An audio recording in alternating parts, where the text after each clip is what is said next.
When you tell people what they want to hear, you become popular. But when you tell them what they need to hear, you become relevant. The old adage would say that leadership was based on title, position, and authority. But that's not true in today's world. You see, leadership today, it's about influence. It's about partnering with your people.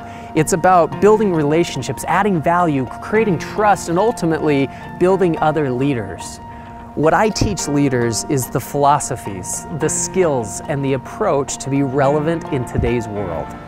What I think they missed is something that so many leaders today miss. And it's because 15 years ago, it didn't matter if you missed it.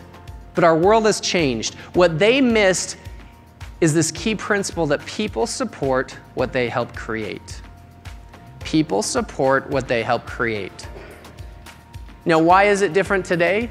Because of social media. That's why it's different today. Now, it's not because people are on Facebook or LinkedIn or Twitter or anything else.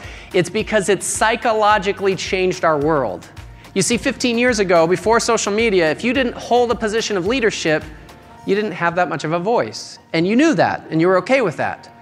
But all of your emerging workforce that's now grown up with social media, they've always had a voice. And so as dumb as this sounds, if you hire them today, they think they have a voice tomorrow. Because psychologically, they've always had a voice. And so if we forget this idea, if we think that commitment is only at the point of implementation, we miss the boat. Commitment is at the point of creation, because then they take ownership. Think about it, as leaders, you're in the people business, right? Leadership begins and ends with people. And so your ability to build those relationships, it has to go beyond command and control. If you are in the people business, you have to be able to build amazing relationships with your people, because if culture drives business, then the relationships that you build will dramatically affect, influence, and shape the culture within your organization. I want you to remember this. You can love people without leading them, but you cannot lead people without loving them. I love that you said you want passion from your people, but here's my question. How passionate are you? Because a leader that lacks passion will have followers that lack commitment. Passion starts with you, the way you show up for your team. What I love about leadership is that it's one of the few places where you get to truly make an impact in people's lives.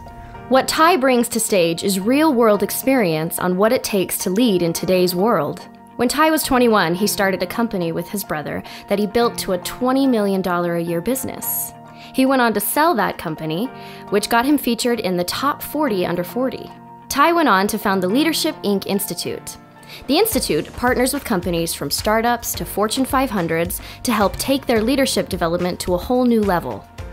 The success of Leadership Inc. recently got Ty named one of the top 10 coolest entrepreneurs in Utah. When I'm on stage, I want to make your people laugh. I want to make them think.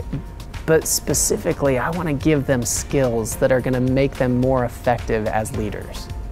And partnership-based leadership, what it creates transformation. Storytelling is one of the most underrated skills in business today. And for leaders to win hearts and minds, you have to learn how to tell a great story. If you knew more about your clients, would your ability to influence them be greater? Absolutely it would. Or I have leaders who ask me, Ty, how do you motivate your employees? And my answer is always this: motivation's important, but it's overrated. After my speech, your people will leave understanding how to be more influential, how to be more effective, but most importantly, how to be a more relevant leader.